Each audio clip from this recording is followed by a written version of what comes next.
Hello, everybody, and welcome back. Thanks for coming. This is the Gurren Otaku Council podcast. As always, I'm your host, Ace. And I'm your host, McMillian. And we are back for another week, episode 15, everybody. But as always, if you'd like to be a part of the council and join us every week, then make sure you hit that like and subscribe button, as well as share this podcast to your friends and family, as well as follow us on our social media so you can stay up to date on all things about the council. And for any new listeners or watchers out there here on the Gurren Otaku Council podcast, me and my friend here, McMillian, we choose 3 animes out of the current anime season. We follow along with each anime every week and review and discuss each episode. And with that being said, Council is now in session. Let the meeting begin. All right, everybody. Hello. Good morning, good afternoon, ladies and gentlemen, boys and girls. We are back for another week. So we're just gonna, as always, first things first, we're gonna head straight into some council announcements. And so for the first council announcement that we have for today is, as many of you may know, or many of you may not know, last week Demon Slayer ended. So, by ended I mean the Entertainment District arc ended. Yeah, it is. So that has dropped off the weekly episodes here on the podcast. We will be, let me scratch that. We're planning to replace it with another one. We haven't decided if we're going to go with that just yet. But the plan is to replace it with another anime. If we don't, we will let you know. And if we do, we will let you know which anime that is. Mm-hmm. But as of right now, our 2 animes for weekly episode will be the Case Study of Vanitas and Attack on Titan until further notice. Also, moving on, in further announcements, the Dragon Ball Super movie, Superheroes, that did not get announced, but we got a confirmation that it's coming to North America during the summer. So for all you Dragon Ball fans out there, you can catch the new Dragon Ball Super movie this summer, 2022. Very exciting. Thought it was going to be a little bit later than that, but hey, here we are. Good, got some good news from that, as well as we did mention a few episodes ago that we were working on some fall 2021 recommendations. We are still working on that episode as well. So just be on the lookout for that. We didn't forget about that, so that will be coming out here still. And I think that's all the announcements I have for today. Do you got anything else, McMillian? No, that's about it. All right. Well, we'll move on from announcements and we'll head into our first anime that we got slated for today, the Case Study of Vanitas, episode 18, just the 2 of us. And as always, we're going to start with what we learned. So why don't you go ahead and kick us off, McMillian? All right. So at the beginning of this episode, we basically got a confirmation, or not a confirmation, but more of a solidification that Janae's true intentions for Chloe is to save her. It was a little shaky, I think, at the end of the last episode because she was going through the whole Brewer mind wash thing, brain control mind wash thing, and had to deal with that, getting past that. But now we're fully on board with saving Chloe is going to be the mission. So speaking on that, I guess, would you say after this episode, do you think she fully broke that brainwash, or she was just able to overcome it just for this certain occasion right here? I feel like it might be just for this certain occasion. I think it'll have to be yet to be seen if it is just necessarily fully gone. But I think for this occasion specifically, it's probably done with. I don't think she's going to be struggling with saving Chloe as much anymore moving forward. Okay. All right. Yeah. I mean, I would like to think that maybe she broke free of it completely, but we still just don't. We really don't know what they really did to her to enforce her to, I guess, become brainwashed. We don't know if it was just the psychological trauma or if they actually did some other type of spell or something like that. Mm-hmm. Who knows? We just didn't get full confirmation on exactly what they did to her. Yeah, and my thing is, I just don't think it's done because this seems like I don't know, too early in the series for it to be fully gone, like for it to never show up again. I just feel like Okay, it might well, be too yeah, early. okay, I'll give you that point.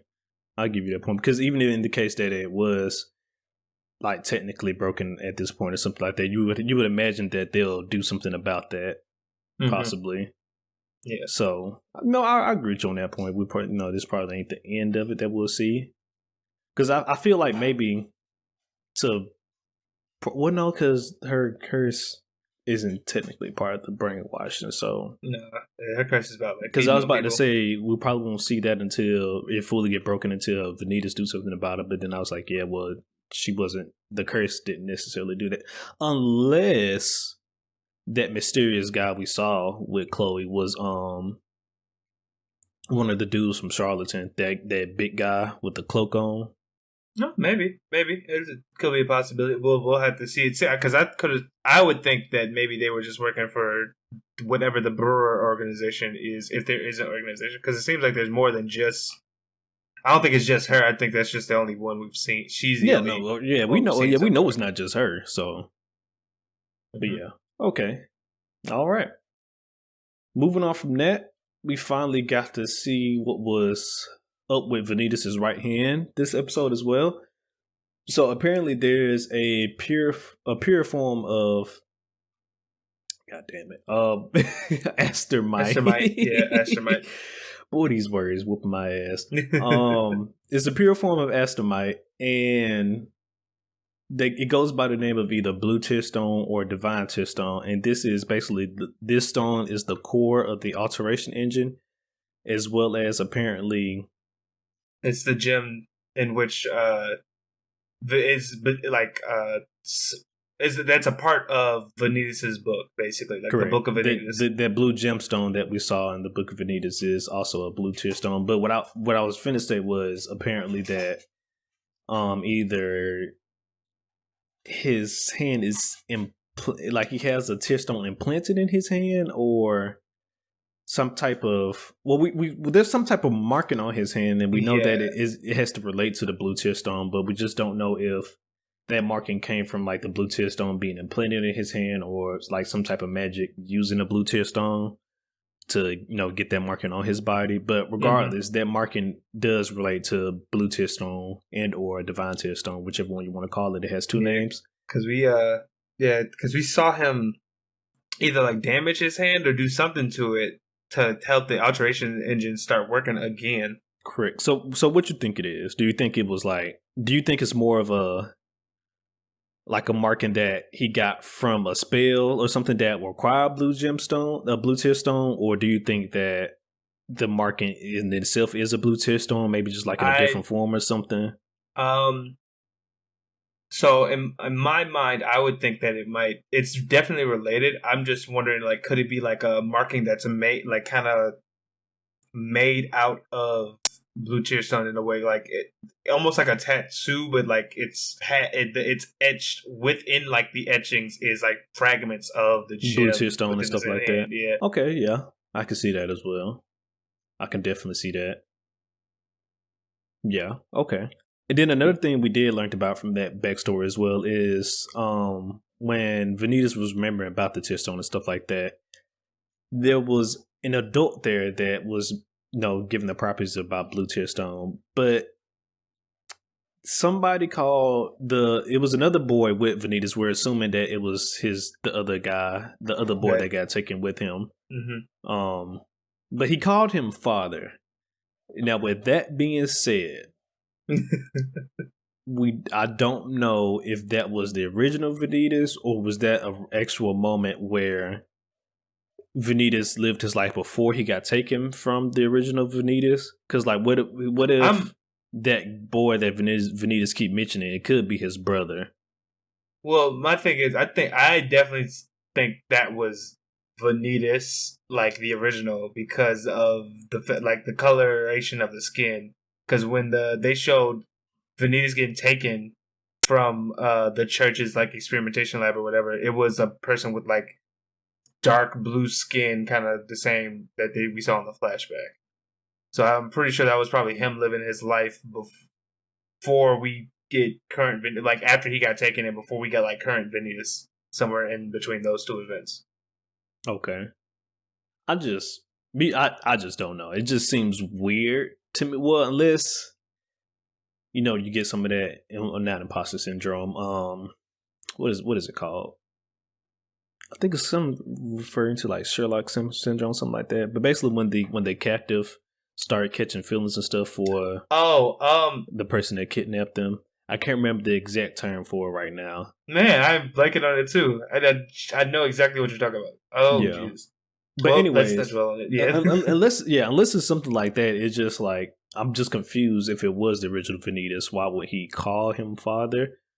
But then again, we don't know much about Vanitas' backstory anyway. So for all we know, the original Vanitas could be that man's father. Yeah, for all we know. And also, we do know that Vanitas himself seems to. He'd say he took on Vanitas' name as a type of revenge or some type of thing. So I don't. At some point, our Vanitas and the original one, there was something that happened where they don't jive or gel anymore together. Yeah. So I guess we'll just have to wait and see what caused that, and also like who this mysterious other boy is. In terms of like who he like importance to Vanitas and everything. Correct. But then even though he called him father as well, but he has, I guess, features of a woman, but I guess we got Astolfo, so and I was say anime has been doing that since as long as I can remember, where the characters look you could assume their gender based on the look, and then now it's something different. So yeah. But all right. So there's that. So but I mean, many different things you could theorize about that. My money is that could be the original Vanitas. I just don't think it's him. As well as, like I said before, the other boy that was with Vanitas, that might be his brother as well, because he hasn't talked about exactly who that guy was. We just know he has some type of attachment to him.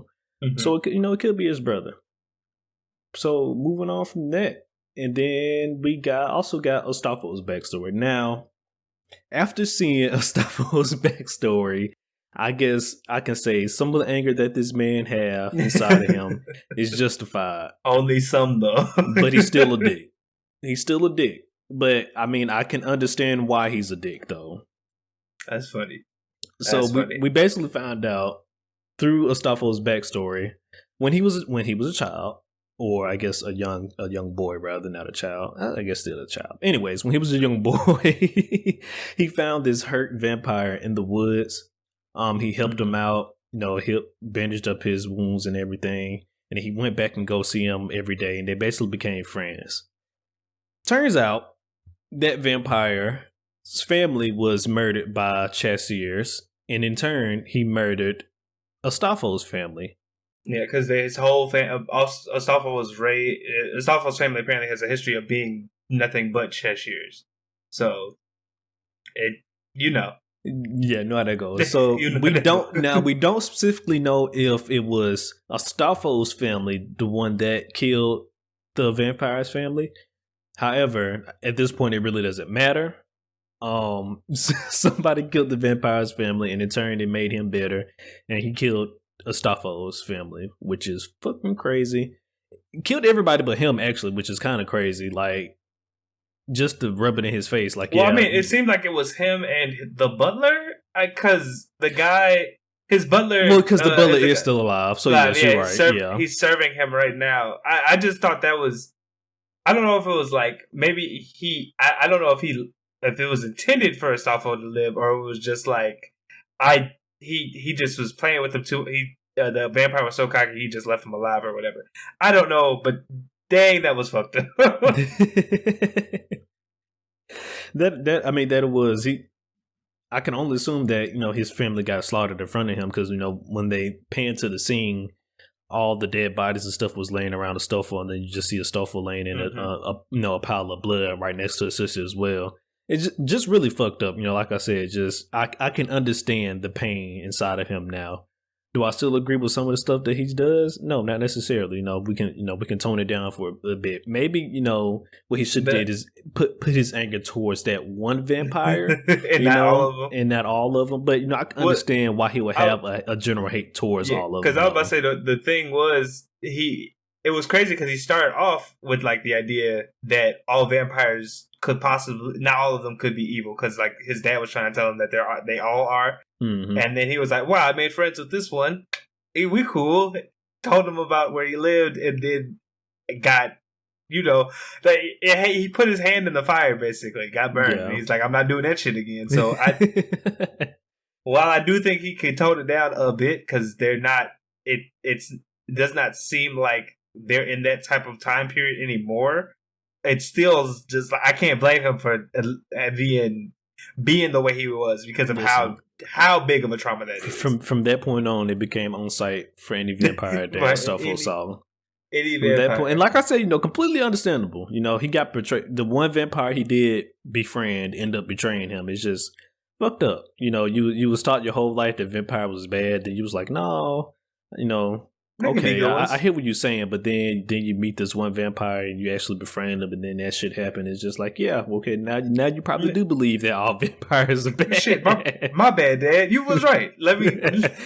If only I listened to him. Exactly. So, and I think after that, there's not really much other than like we found out from like Jean-Jacques that Chloe, from like a flashback he had, apparently that Chloe, after getting her revenge on Nania, was going to like, she never intended to survive that encounter. Apparently, it seemed like correct, which is kind of weird, because I guess the way I'm looking at it is, after you get your revenge, what do you get from killing yourself? Yeah, I don't know. Maybe she felt so like shamed that John became the beast of Gavin. She just blamed herself, and she was like, I can't get over that fact that I allowed that to happen. And felt less than because of it. That could be it. I was just thinking to myself, what would be the reason, if she had any, to, go through with killing herself after she gets her vengeance. Because, like, in my mind, it's like, you finally got your vengeance after all these years. You can go on living not necessarily peacefully, but you can go on, about your life now at this point. Yeah, no, and it does seem kind of weird. I mean, like, the end of the episode basically addressed it, because he was like, don't leave me all alone. And also, the name of the episode, Just the Two of Us, implies that it's supposed to be Jean-Jacques and her for, like, well, I don't know, forever, but happy family. But yeah, it is kind of weird, because I'm just like, you're doing all this for this person, and then at the end of it, if he survives, which I don't think the plan was Jean-Jacques dying in between her getting her revenge, it would be kind of weird for you to just be like, all right, I die now, because of what, like I get it, distraught, but also, like, you were doing this for a person, don't, like, end it all after that. So it is quite interesting to see that was her, like, her end goal, yeah. But I mean, other than that was pretty much all we learned today from Case Study Of Vanitas, unless you have something that I don't have on my notes here. I think that was all the new stuff. I know it was a small thing. I know, like, Roland, they showed, like, Roland and the other Chancellor that was working with him. Correct. Talking about, like, if this continues any further, you have to be prepared to, like, basically kill Chloe. But I mean, based on how the episode ended, it seems like Chloe is back to her senses. So who knows where it's gonna go from now? But that's great. Those are basically the only things I had in terms of, like, I think what was new about this series, like, that we hadn't heard, that we didn't know before. Yeah. Okay. All right. Well, no, that sounds good to me. That's everything I had as well. So moving on to the next topic, what we dislike / nitpicks about this episode. So, do you have any, sir? No, talk to me. Did I not? Honestly, I enjoyed this episode, but I didn't really have anything in it that I disliked other than small. I think, where the hell did Nania go? Like, is she in that weird Shadow Realm thing that we saw halfway through the episode? Did she just peace out when she was like, I need to go collect more names, and now we're just dealing with Chloe stuff going crazy? I mean, if that's the case, sure, but I'm just like, well, can someone have said, oh, she disappeared, or like anything? They just like, the Demon Queen existed last episode, and now she gone. But I mean, like, she no longer after became, I guess she went back to the name, it was like the major threat. Mm. So I get her not being the focus of the episode. I just want to know where the fuck did she go? No, I agree with you as well. I don't think I necessarily have a dislike or nitpick for this episode either. Second week in a row for Case Study Of Vanitas, good job. But no, I would agree with you as well. The Nania disappearing like that is definitely very concerning. Don't know if she just like you said, just pieced out, or is she still hanging around somewhere? That is very concerning, very very concerning. So like you said, we need to. Hey, writers, we need a confirmation about what the hell going on with her. All right, I just heard after seeing what she could do and just letting her just you just disappear right now. You just can't do that to me right now. Can't let that exist in the wild. I need to know where she at all times. It was so striking. We made it the episode art. Like, come on, like. Oh no! I mean, that reveal is still wild to me. Like. Crazy. Crazy. I don't think nothing will top that until we see like the original Vanitas and learn more about him. Oh yeah, definitely. I think that'll probably be like the next big shocker right there. Yeah, who the original Vanitas is. But other than that, I don't think nothing's gonna, as far as reveals, gonna top that one right there. Because boy, did they get me with that. But no, like I said, I don't think I really got any dislikes or anything with this. So I'm just going, with that being said, we're going to move on to the next section, our favorite scenes with Case Study Of Vanitas. And wildly enough, for me, I know, my favorite scene was Astolfo's backstory. Now, you might say, why? And my answer to you will be because it was just really fucked up seeing, because we actually got to see that Astolfo was not always like that. You know, his mother mentioned how Astolfo always had a kind heart. He was always a kind boy, even to the part where we got to see when his dad was telling him that, you know, our family has always hunted vampires and one day you're going to have to start hunting vampires as well. And then you got to physically see that, you know, that's not really what he wanted to do. Yeah, you know, he was not built for the hunter life. Yeah, and then we got later confirmation from his mother saying, you know, yeah, you have a kind soul. You don't have to fight if you don't want to. You know, you got a kind heart.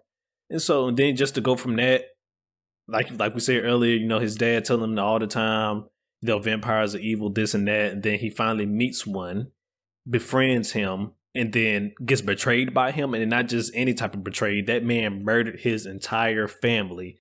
Yeah, okay. I can see why Astolfo is pissed off. You know, I definitely understand. I would be pissed. Like what we said last week, I'll become a demon too. All right, I'll be pissed too. God damn it! It's so funny that you brought that up because in my head, while you were talking about it, I was like, man, Tanjiro and Astolfo's like backstories are damn near similar. And the only thing is his sister didn't become a demon, right? And I was like, look, there's two roads you can walk when your family gets murdered. Kind-hearted soul whose life wasn't made for this, but he gonna try his damnedest to get revenge, or crazy. And so, you know, it like just after seeing his backstory, I was like, you know what, Astolfo, you batshit crazy, but I understand. Man, you know I get what? it. I completely get it, sir. I don't condone this behavior, but I understand. I completely get it, sir. Yeah, no, that was actually that was also one of mine. Not to belabor the point, but yeah, that was pretty good. It was just pretty good to see like how he ended up the way he did, considering everything. Because he just the fact like he just started attacking people with reckless abandon. You just like, hold on now. But now you see where it comes from. You're like, okay, I see it. But moving from there, another one of my favorite scenes also includes Astolfo. Him and Noi scrapping. Oh, okay, yeah.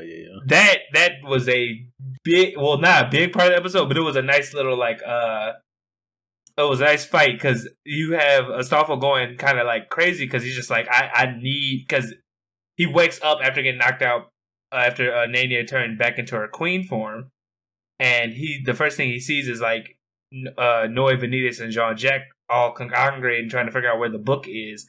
And he's like, I gotta get my revenge. I can't let vampires exist in the world. And you're like, ah, shit, here you go. And he just straight up attacks Noi, and now they're outside doing like Marvel versus Capcom combos on each other. With and what's so funny about this, Noi has a fucking pipe. He just found used, though. Yeah, no, and it was working. It was just like that was just a really nice action scene break from like all this wild shit going on. It was like, hey guys, we still have normal fights. Oh man, yeah, no, that was good. That was a good one. I mean, like that was pretty much everything I had as far as favorite scenes this episode. You got anything else? Last one, and for our moment of comedy, at the beginning of the episode, Vanitas slapping around Jean-Jacques to wake him up to find the book. He was like, God damn, fuck yo, bitch.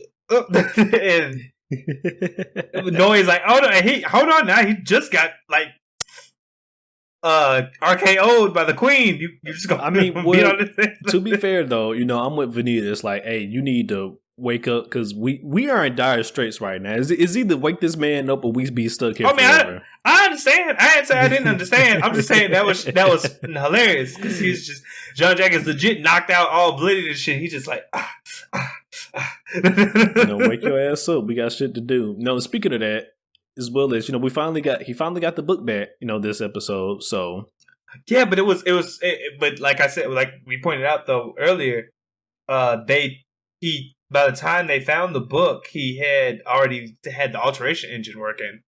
Correct. But I mean, he just used that to stop her for to stop Chloe for a moment. Yeah, I don't know. It was just interesting because they didn't find it. They found it like right when Vanitas was like, "All right," and alternate, and it's just like chain and Chloe. Look at how the turntables, But I mean, yeah. So finally, he got the book back. We'll see what that leads to next episode if he's successful in saving Chloe or not. Yeah, now that I think about it, he has not been able to save somebody yet. Using the Book of Vanitas, like he hasn't failed at it just yet. So it will be interesting to see, like, if he actually fails this time or succeeds. And if he does fail, like, what would be the reason for him failing? I don't know. I just know the way that Jean-Jacques was climbing up to Chloe at the end. Mm-hmm. That looked like a death flag moment. That's all I'll say. I felt like he was about to get stabbed in the back. They didn't show him that happening, but I was like, this is prime. If Nenaya comes out of nowhere and stabs this man in the back, I know something. Now I'm mad you just brought that up.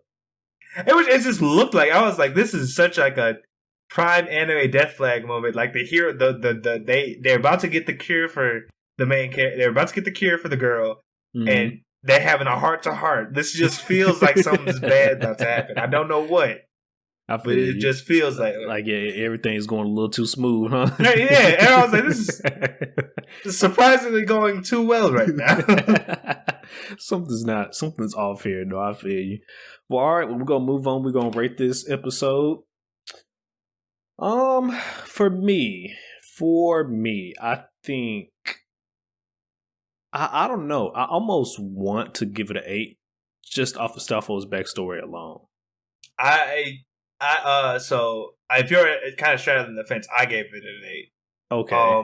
Due to I think Astolfo's backstory and honestly, it was like kind of a combination of Astolfo's, Jean-Jacques, and Vanitas' stuff, like kind of all blending and merging it together, like for the stage for this episode, because it felt like it had like this episode had a lot of weight in terms of like for the characters. Like we got to understand why like Astolfo's here and so determined to hunt vampires in general. Vanitas was there to try to save somebody, and that in combination with Jean-Jacques' like relationship to Chloe, just those two things kind of like gelled and blended well together. I felt so make it. We also for me, it was like an 8. John A breaking through the brainwash, even if it's just for this occasion, to actually help and save Chloe, which was also another nice touch because she been battling with that for a few episodes now, and it looked like she just finally overcame that. So that was also nice to see as well. But I think I'm going ahead to slap an 8 on this one. I agree with you as well. And then just for the last little bit of fact that you just mentioned at the end, it does seem like stuff is going a little too well for comfort right now, especially for the fact that we don't know where the hell Nania went. Yeah, I'm about to say like we go from the shit show that was last episode to this, and then the way it ends is like two characters having a heart to heart moment, and everything in my body as a person who has consumed a lot of anime and comics says this is a death flag. Shit's going too well right now. Something bad is about to happen. So I cannot wait because it's not like they beat the final boss. The boss just left. or is somewhere or is uninterested in them at the moment. So who knows what's going to happen after they cure Chloe, or after she calms, or after the field that protects her, that she creates that protects her, goes down. Like, and then you know what? Before we move on from here, Dante and I can't remember this name right now, but Dante and Old Boy, the two half human, half vampires. Mm-hmm. They also mentioned that how what they came here for, they might not be able to get it. Now, we still assuming that their mission was to come here and get the alteration engine, or are we assuming that it may be a little bit bigger than that? I mean, that's what he said, but that might not necessarily be the truth. That's a good point. Because I did not consider the fact that might have been a ruse. Because then on top of that, he also mentioned, he was like, we also got to deal with that thing with Vanitas as well. He mentioned that as well. So I don't know if there's more to the story, the reason why they came here. Like, did they come here for another reason just besides the alteration engine? I mean, well, I know they're Vanitas' assistants as well. So that was their second reason, but maybe there is something else even underneath that's layered under there. But I think we'll just have to wait and see. Because as we saw, the alteration engine, it still works. So yeah. It's still a potential for, people from the church to pull up and be like, hey, this is under our control now, stuff like that. Or them to take it to the clockwork dude.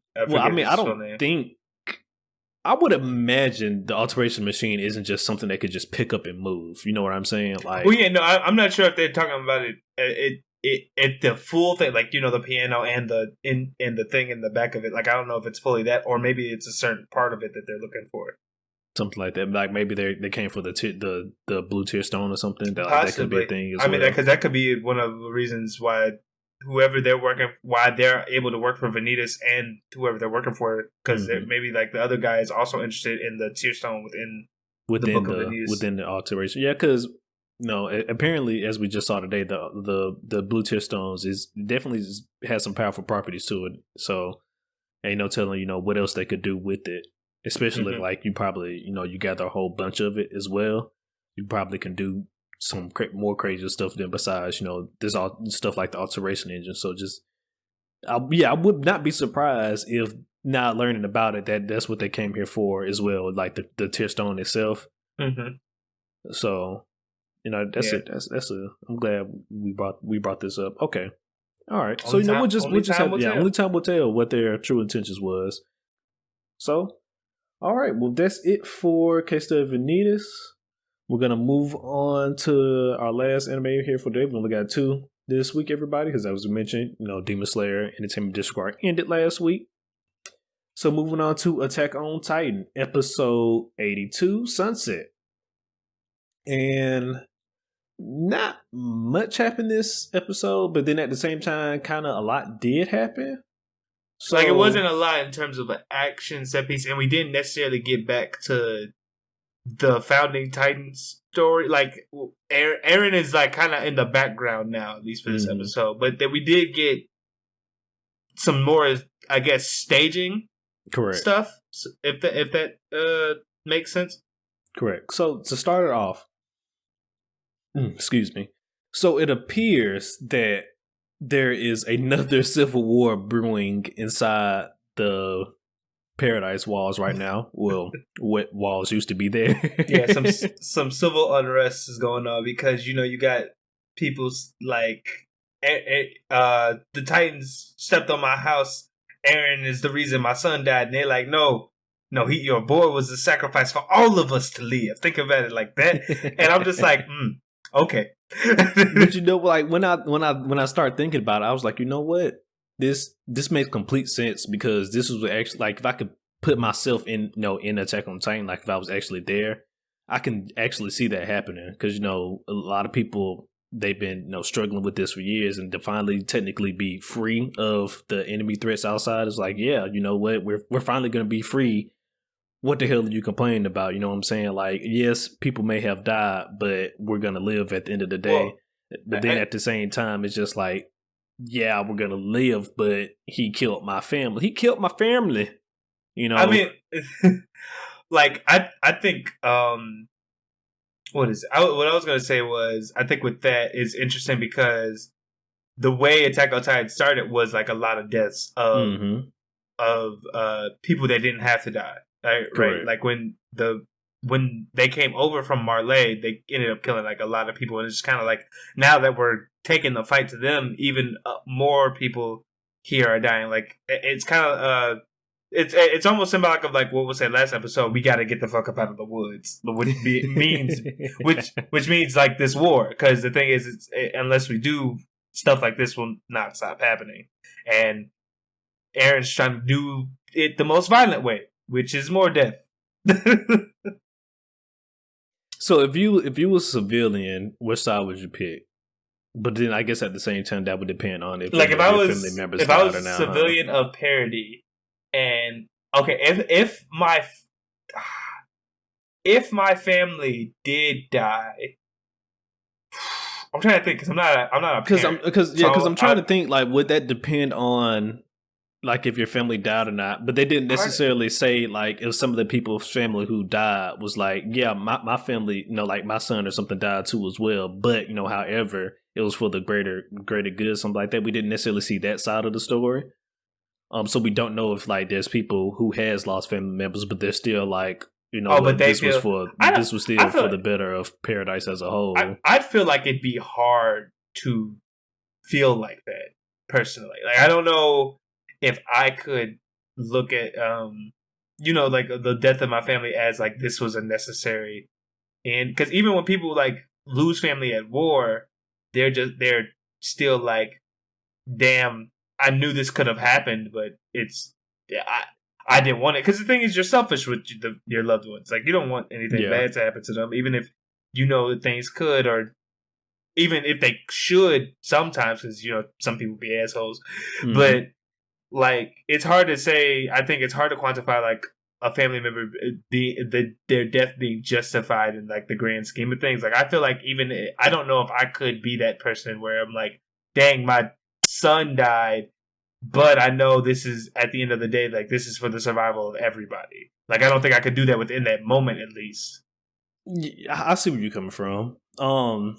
If I was part of probably the people that didn't lose a family member, I probably would be on the side of like, yo, this is for our survival. Because the thing is, if I was a child when like the original invasion happened, like when the Armored Titan and the Colossal Titan showed up, I'd probably be like, no, we need to end them. Yeah. I don't know if I'll necessarily be happy, sort of say, but I like say if like I did have a family member that got killed, like when the wall stuff started coming down.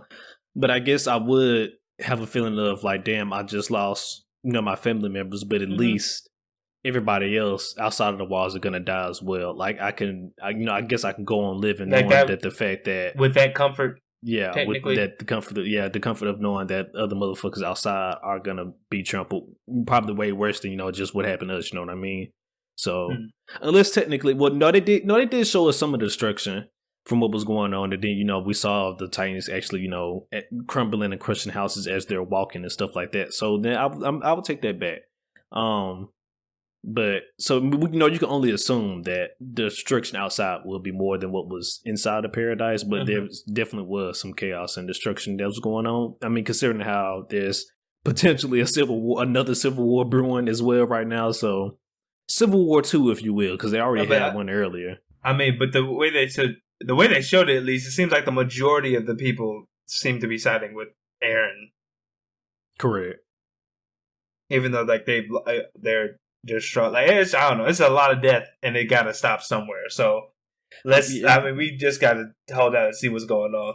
Yeah, I mean, yeah, like, but even then, like, you know, like they said earlier, you know, at this point, what the fuck what can we do? There's hundreds of colossal titans outside marching right now. What can we do? Let's just be glad that they're marching away from us. You know what I mean? Like, yeah, I guess, yeah. They'll find solace in that. Yeah, I mean, at that point, it's like, I think that'll be my only comfort, just like, you know, knowing that the fact that these motherfuckers are marching away from us and not to us. Like, yeah, I'm glad I'm not on. Technically, we was on the receiving end of it, but we're not. It's not necessarily meant for us, though. You know what I mean? Mm-hmm. But so yeah, you know, Civil War II happening in Paradise right now, and so we're gonna be interested to see how that's going on. Of course, you know what? Led by Flosh, might as well go ahead and connect this together. Civil War II being led by Flosh right now. Fuck Flosh. I just yeah, I don't know who died and made this man king right now. I don't know. Oh, okay. He claims apparently that, like in this episode, he claimed that Aaron told him his plans all along. Which and I'm calling bullshit. Yeah, I feel like that's bullshit. I don't think that is the case. I really think based on who Flosh is, how we've seen like him evolve as a character. I just feel like he's saying shit to put him at the top of something. Correct. Like, I mean, my thing is, why would he tell your bitch ass is Flosh and not Aaron and Mikasa? You know what I mean? Like, that just doesn't sit right with me. Yeah. At all. Like somebody he barely interacted with. Yeah, he told you the master plan, but yet his two best friends, he just said fuck them. You know what I mean? Like, it's just something about that ain't sitting right with me. Yeah, because I in my opinion, I just feel like he's talking at his ass right now. But he's using this momentary chaos, obviously, to like see some type of power and everything, and he's trying to lead like the Jaegerists, the sympathists. Yeah, I was about to say the old Jaegerists that were following Zeke. He's trying to tell them like, hey, either get with the program or get out, as he exemplified by killing that one dude. But yeah, fuck Flosh. I don't like him. Get him out. Like we said last week, I'm not surprised the motherfucker lived. But then, we also mentioned that last week how we're still gonna deal with the bullshit that Flosh is gonna bring to the table now that he is still alive, and we see the bullshit that he's still bringing to the table this episode. So, hopefully Flosh doesn't go. Well, I take that back because he already done went crazy with power. So I'm about to say, hopefully he doesn't go too crazy with power. But I take that back. The man already done went crazy with power. Yeah. Hopefully at this point he just doesn't take it further than what he's already taken it. Yeah, I mean, I guess with the people that like you said, there's civil unrest right now. I guess he could capitalize on that and then make it 10 times worse. Yeah. Because, I mean, like, what if he just started killing civilians and shit? Which hopefully he doesn't, but I wouldn't put nothing like that past Flosh. Especially, if like they started uprising and tried to, overtake the Jaegers and stuff like that. I can definitely see him just, willing to wipe out a whole bunch of civilians, especially after you just said, while Aaron handled the stuff outside the walls, I'll handle everything inside, stuff like that. I just, I'm not going to put it past him at all. At all. But yeah, so moral story, fuck Flosh. Moving on from there, which was... Are we saving Annie for the end, or do you want to get No. I was trying to see if I was going to say this for the end or not, but no. We're just going to talk about it. Annie. So as we all learned last episode, Annie broke out of her hardening case. And she is apparently trying to flee the island instead of actually staying and doing whatever she could do. She's actually trying to flee the island and head back home. Now, I'm going to say this. So from her backstory, right? Apparently she was born out of an affair from one of the Marleyan persons with an Eldian, right? Mm-hmm. Some Eldian came up, found her, and started raising her to be a warrior.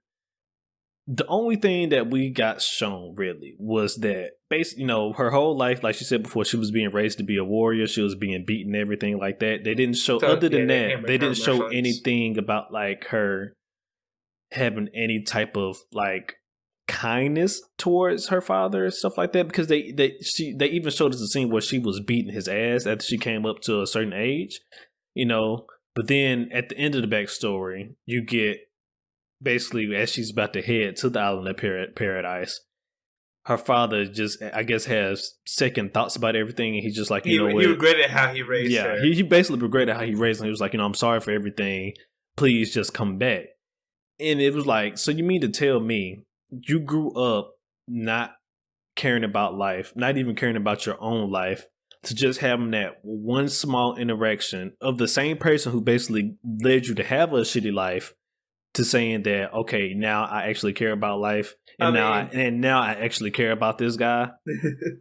After, like I said, at least from what we seen, he didn't show like any kindness to her. No, just from what they've shown us, it's definitely odd. Like, but I'll say this: I think what she said is correct, though. Like, that helped show her that everybody has someone that cares about them in terms of like wanting to see them be well, like come back, like, you know, survive ordeals. Like how we were just kind of talking, like it would be kind of hard to see past the death of a loved one in an advantageous way for everybody in the moment, because that's your loved one, right?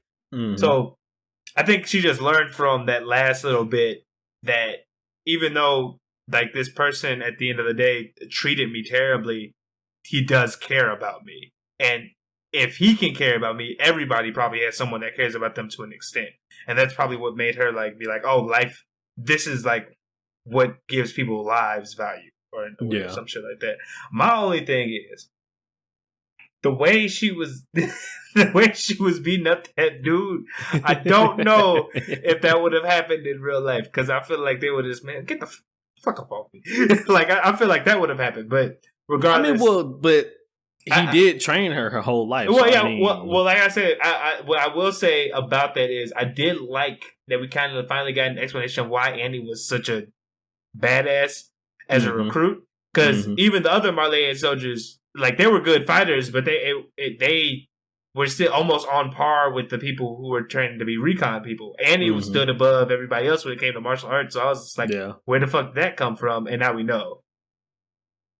Yeah. So, and then one other thing I will say, so before she did started fleeing the city with the help of Hitch, Hitch actually was the first person to find her after Annie escaped out of the basement, and they got into a little squabble, you know, stuff like that. And it basically boiled down to where Annie was saying, like, you know, I already cut myself, you know, during the squabble and stuff like that. I can transform into a Titan anytime I want. And then Hitch made the statement that, you know, you're too weak to transform into a Titan right now. And then, of course, Annie replies, well, I guess we'll have to find out. I would have called her bluff. She would have had me fucked up. Oh, yeah. I also probably would have called her. Also, two things.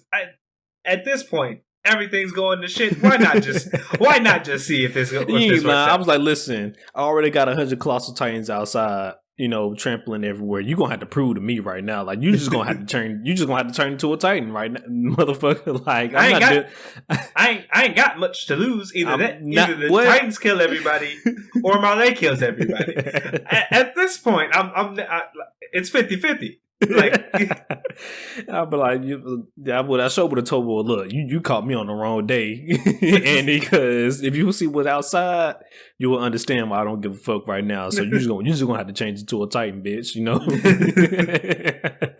you just gonna have to try me. Hey, everybody, she ain't here. Like, man, what? I just would have called her bluff. But so it's funny. That was one of my favorite scenes, though. But I was like, dang, I was like, you know what?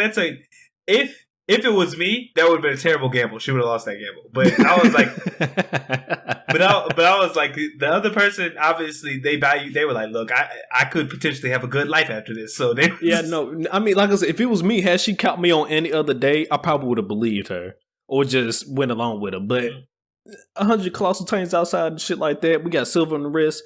You're just gonna have to show me, Annie. You know, like, at this point, you're just going to show me. Yeah, no, because to me, she looked like somebody coughed up. I didn't believe she was turned into a Titan anyway, but that was a nice little exchange. I'll give it that, because I was like, you know what, that is a good bluff. Oh snap! But I mean, yeah, that was all of Annie's backstory right there. Nothing too crazy. Just, she was raised to be a fighter by an Eldian. She was basically an affair baby, if you will, and her mother gave her away, and she was raised by some random Eldian but the reason why he did it, though, is because he wanted a better life. Yeah, because as you know, warriors, they get better treatment and stuff like that. Yeah, so them and their family. That was his plan. He wanted a better life. And I think I got 2 things left for what we learned today. So yeah, I'm just gonna hop straight in this one because it's not. Just me too. We learned our boy Levi is still alive. I thought you were saying that for the end. Okay, I was, but it's right there. It's here. There is some light at the end of the tunnel. Everybody, Levi's still alive. He's still around kicking. He ain't kicked the bucket yet. He ain't kicked the bucket yet. Everybody. Nothing much more to say about that. It's just Levi's still alive. I mean, he's alive, but he looked like he's still in dire straits. I mean, the bomb went off in his face. So I mean, yeah, time will only tell how much Levi being alive will do for the series. Correct. But yeah, they met up with the Marleyan soldiers, and it's anybody's game right now to determine what is going to happen afterwards. And then the very last thing we learned for today is, so we already learned that Connie is on his way to feed Falco to his mother. But now our boy, what's his name, Armin, is on chase with Gabby to go stop him. As well as Falco has finally woken up from his slumber after turning into a Titan. And it seems like, yes, he has lost his memory, but it seems like he's slowly starting to get it back because he doesn't fully recognize Connie, but he can tell that he knows him from somewhere. Yeah. Like he can tell he's seen him before. So his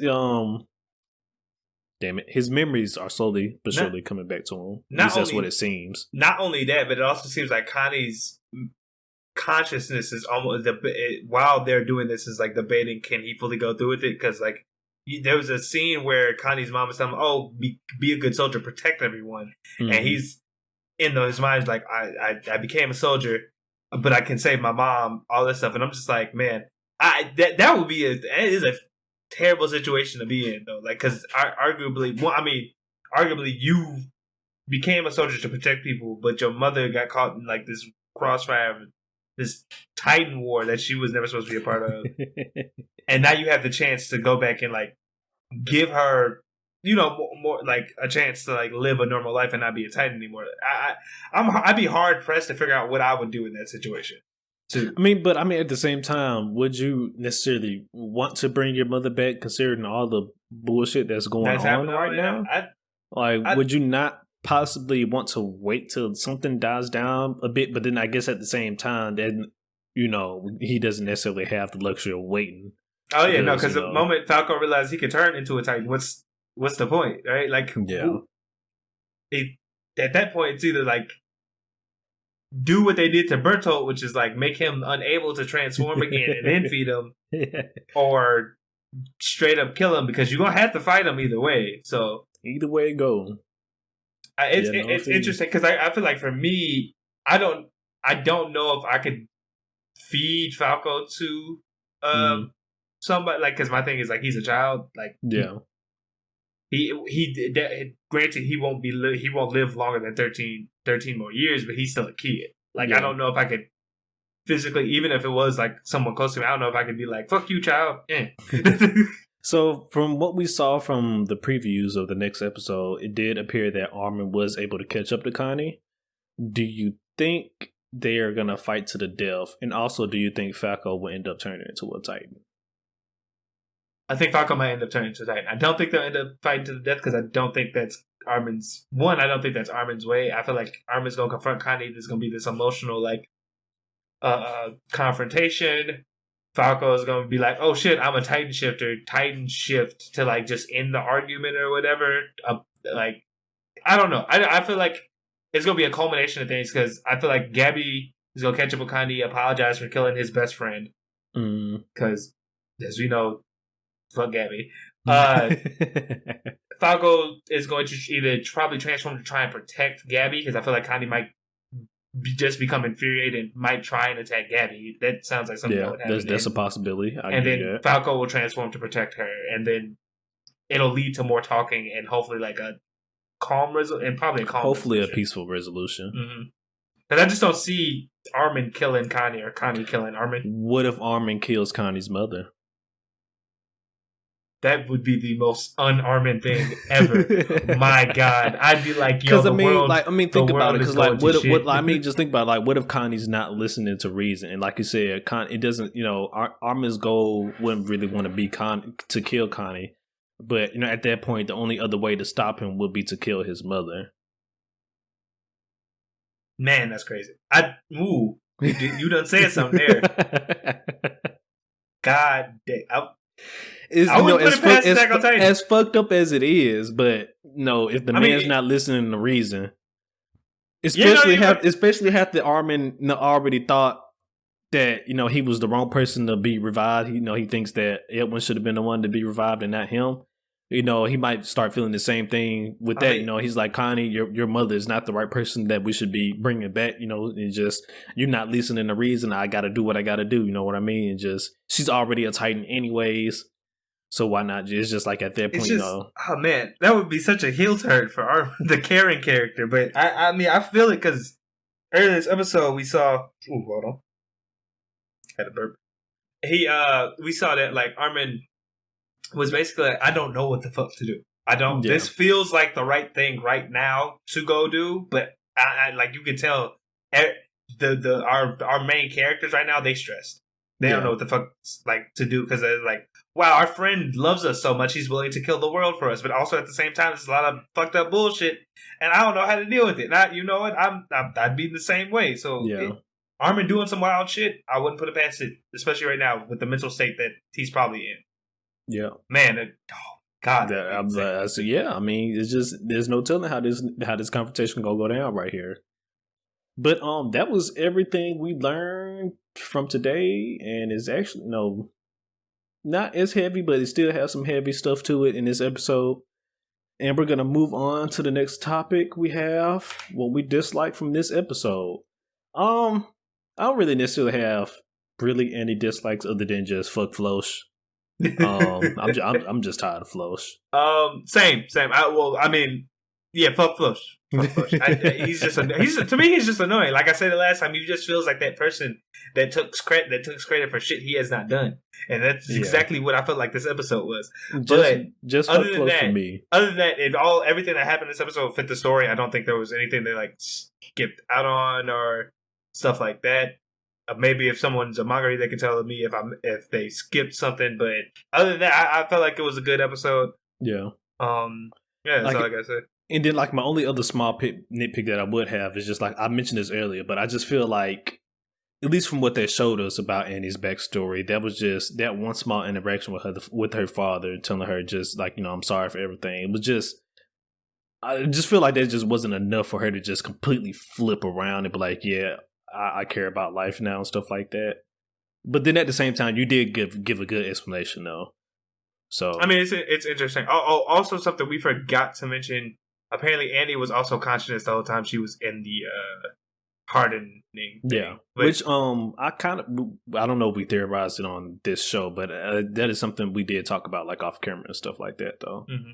Like probably like years ago and stuff like that. And that could have also helped play the part, at least into why she might not have just instead of just straight transforming and killing a whole bunch of people, why she probably just wanted like a peaceful exit. Like just a peaceful ending. I mean, but then at the same time, even if she didn't want a peaceful ending, what the fuck could she do right now? Yeah. No, I think even if she transformed, she'd probably still be in like in a weakened state. Like it'd only be a matter of time till they caught up to her with thunder spears. I was just about to say, season 1, all we had was blades. We got thunder spears now, Andy. You better sit your ass down somewhere. Yeah. we got new arsenal, Andy. All right. We ain't the same scouts we used to be. All right. Would not be looking good for her if they decide to do that. But we got them Titan destroyers over here. I guess since neither of us had really things we dislike, we could go to like our favorite scenes. And I already mentioned Annie's bluff, but the confrontation between Armin and Mikasa. I'm glad you brought that up because that was actually one of my favorite scenes, probably my only one as well. That was a powerful ass scene to me, only because like Armin is usually the person that's like, even if shit's all going calm crazy, and collect, yeah. Even if he's freaking out, he can come up with a plan. Like when, for instance, like last episode when the Titans were taking the city, he was like, "Hey, we get them to circle this building, fuck them up. rinse and repeat till they all gone. And that was a dire situation. And this one, he's just like, look, yo, I don't know. I don't.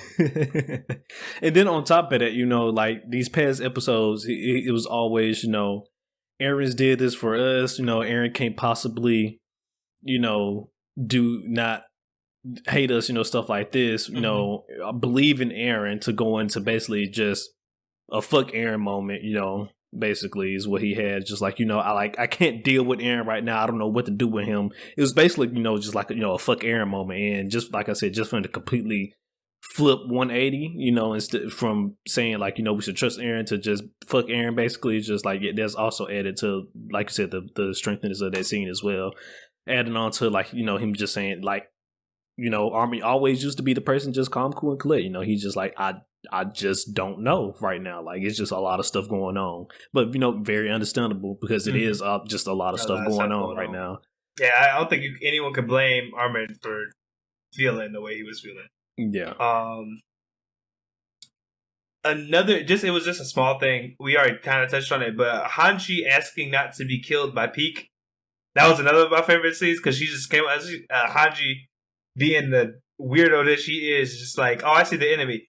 Hey guys, know the world's ending. I need some help. Yeah, that's Hanj for you. That's Hanj. So it was just like I felt like shit was going. Like I said, everybody was depressed this episode, and that was just like a small like, hey guys, we can still be somewhat entertaining. Like, well, like funny, like we can have a light moment, a laugh. Yeah. That was like my last favorite scene. I don't know if you had any more.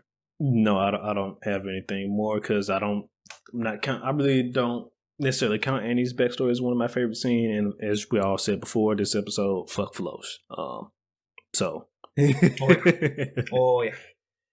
Moving on from that, we're just gonna rate this bad boy then. I'm gonna let you go first on this one. I'm gonna let you go first. 7.5. Yeah, 7.5. I flirted with an 8 for a little bit. I'm gonna have to go 7.5. Oh, and it's not because it's a bad episode. It just feels like we're gonna get the culmination of stuff next episode. Like I feel like this is very much a staging. Like we're learning how people feel. We get the fuck Flosh moment.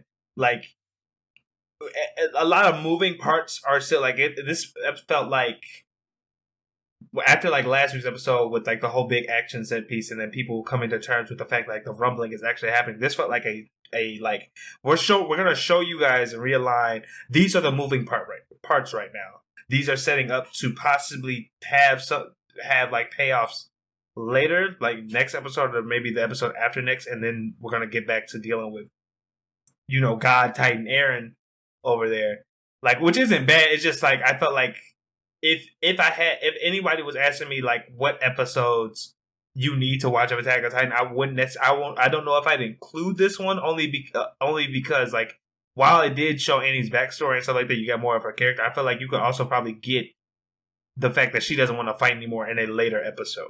Like, I feel like those things could be discovered in a later episode. The fact that like Armin is stressed out also could be in a later episode. Not saying like this episode is bad by any means. No, it was a good episode. It's just like if I had to rate it, and then how I felt while watching it, I was like, okay, this is cool. Like I'm understanding like where stuff is going, but like, is this like is this an episode where after it's over, I'm gonna go and talk to like other people besides Ace and be like, yo, you need to watch this episode. Like this had like there was so much things that were revealed. Not really. So that's probably why I'd say 7.5. It's really close to an 8, only because like I felt like the weight of the episode itself was pretty heavy. Like it was a pretty heavy episode in terms of like stuff that was being dealt with. But like in terms, I think of the overall story, if I had to say one that I was like, I mean, you could probably skip it, maybe, maybe. That's the only way. Okay. Well, I'm not gonna give it a 7.5. I'm gonna give it a 7, and pretty much for everything that you already just mentioned. But really, what really got me this episode, and what I really wasn't expecting to see, really, was how the aftermath after all the walls started getting crumbled, and then the Colossal Titans started trampling, going their march. I didn't expect to see the civilian side of it, and how one half is like, oh yeah, the Titans may have destroyed, our homes and even killed some of our family members, but this is for the better of everybody. And then on the other side, it's like, no, this is all Eren Yeager's fault. Fuck Eren, he killed my family and stuff like that. I just did not expect to see that between between those two dynamics between the civilians and stuff like that. I just didn't expect to see that this episode. Honestly, I didn't just expect to see it at all, and not even necessarily this episode. I just didn't expect to get that. Yeah, and for the fact that we did get that, that is definitely some bonus points for me. Mm-hmm. I agree. But so that is the end of Attack on Titan. That's all the animes we have for today. And I don't have anything else to talk about. We covered pretty much everything in our council announcements earlier today. And actually, no, I'm sorry. Damn it, how did I miss this? So I meant to say this during the council announcement, but somehow I just forgot it. But Attack on Titan episode 87 has been delayed by a week. If I did mention this already in council announcements, forgive me. I just don't. I'm having brain farts right now. I don't think you did, because I think I myself might have forgotten to either remind you or didn't catch it when you missed it. But anyway, so yes, Attack on Titan episode 87 has been delayed by a week. I'm not sure if that's the final episode or not.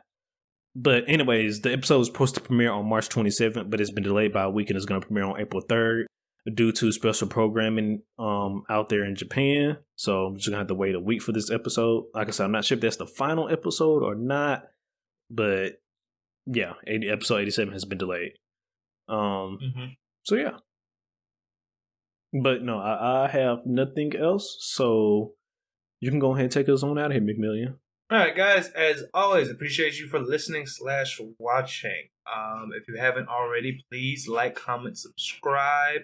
Let us know how you felt about the episode on YouTube. If you're listening from our audio-only listeners, consider giving us a follow and a good review on the podcast. It really helps out. As well as, share it with your friends if you feel like this is also be something they would enjoy. With all that being said, if you want to stay up to date with us, please follow our socials. We are at Gurren Otaku Council on Instagram and at Gurren Otakus on Twitter. With all that, the meeting is now adjourned. Peace out, guys.